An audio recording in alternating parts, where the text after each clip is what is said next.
I've been making content on social media since January of 2022, and I honestly have heard so much bullshit, and that's really what drove me to make more videos, because a lot of people are educating people on nutrition and they don't really know what they're talking about, and it's kind of concerning. I used to say everything in moderation all the time. I'm a dietitian because I've always loved food, but primarily because I had an eating disorder and disordered eating for 6 or 8 years. When I was 18, I went and lived in Italy for a year, and I missed my family and all the things I can get into another time. But basically, I felt out of control of my life, and I wanted to control one thing, and that was food. So I didn't eat enough, and I was not very healthy, and it messed with my head. But at the same time, I was also abroad for a year, and I had time to think about what I wanted to do. I became more obsessed with food, and I also really wanted to be healthy and understand food.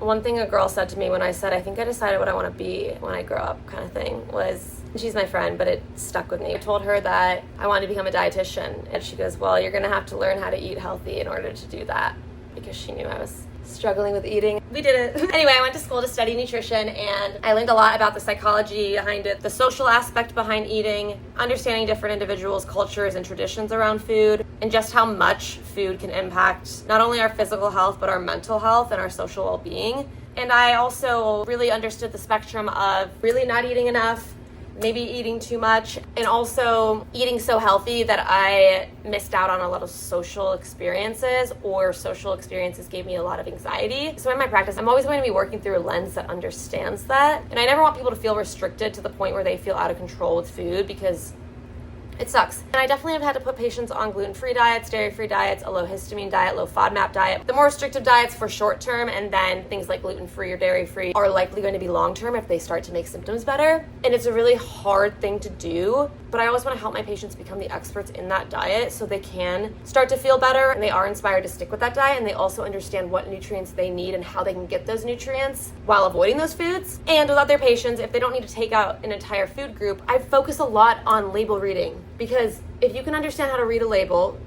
and understand what nutrition really means and what healthy really means, things get so much easier. So anyway, that's why I'm a dietitian, and that's why I love helping people with nutrition. The thing with everything in moderation is social media loves extremes. They take things out of context. They put things on one end or the other, when everything in moderation can really be on a spectrum, even though it's supposed to be in the middle. So everything in moderation means if you like something, you don't need to find a healthier replacement just to be healthy.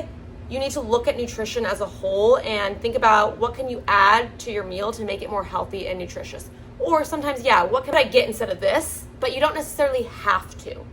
You want to meet people where they're at and meet yourself where you're at and be realistic about what changes you can make. And the more you learn, the better you can make decisions in what those changes need to be.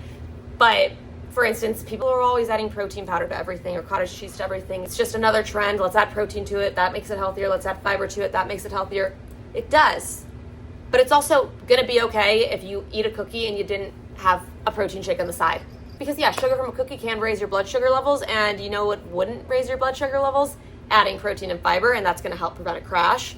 But it's just okay. You just have to be realistic with yourself and be a human being and not drive yourself crazy. So I always make healthy swaps in my diet, but I also don't beat myself up if I want to go get ice cream and I didn't happen to pack my fiber supplement with it to help balance my blood sugars, So back to that everything in moderation thing. People will say that is encouraging people to eat unhealthy, and no, it's not. It's encouraging people to eat things in moderation. But the problem is that people don't know how to stay in the middle. So for some people, they might allow themselves to have a cookie, and that just makes them not really care about their diet as much and eat more unhealthy foods. That's honestly pretty common, but some people will take it to the extreme and completely forget about the healthy food and just only eat the unhealthy food. While other people are going to do everything in moderation and then end up being a little too healthy. Like, you just want to be healthy for you. It just doesn't need to be that complicated. You don't need to overthink it that much. The majority of the time, do you eat nutritious foods? Do you eat balanced meals? That's all you need to think about, and not beat yourself up about whatever you ate that's a candy bar. But I guess people just don't really know what healthy means.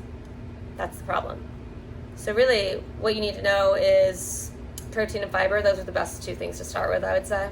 Obviously, fruits and veggies are good for you, but how do you get enough protein in, and how do you get enough fiber in? Where does fiber come from? That's what I like to educate on. And then obviously healthy fats are important too, and I do talk about those sometimes, but I think I don't track my healthy fats. That's a harder thing to track. Protein and fiber are easier to track. And then we can also learn about the things that you don't want on the nutrition label. or you want less of. Added sugar. You don't necessarily want added sugar. If you see it, it's okay. But how much more added sugar did you have for that day? Added sugar does count as honey. That is added sugar. Anything you add sugar to counts, and anything you see on the label counts. What helps with added sugar? Protein and fiber. That's why we focus on protein and fiber first. You could look at sodium. Did you have a lot of salt that day? Then you might not love more sodium in your diet. You don't want too much of anything and you don't want too little of anything. If you don't add any salt to your meals and you don't eat out and you don't eat anything in a can and you don't eat anything frozen, you're probably not getting enough salt. So you might need to add salt to things. Or you might be okay with a super high sodium food. Honestly, everyone's okay with a super high sodium food once in a while. But again, high sodium foods are in a lot of frozen foods, a lot of sauces, a lot of canned foods. Yeah, I need to go to the gym because I have a Q&A later and I really wanted to get a 2-hour workout in, but I also told myself I was going to post more YouTubes.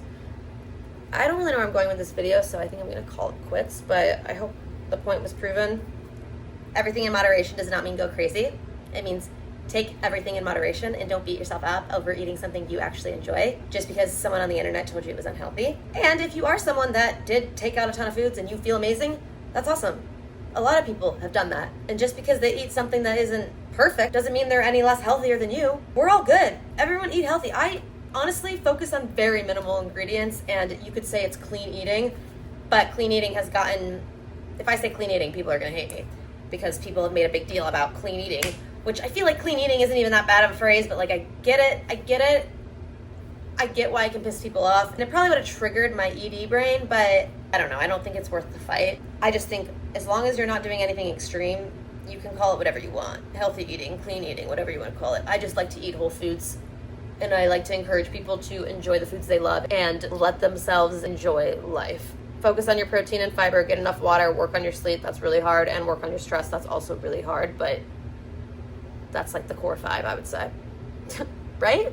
Can you think of anything else? I have a fiber guide. I can't really think of anything else for the day, so bye.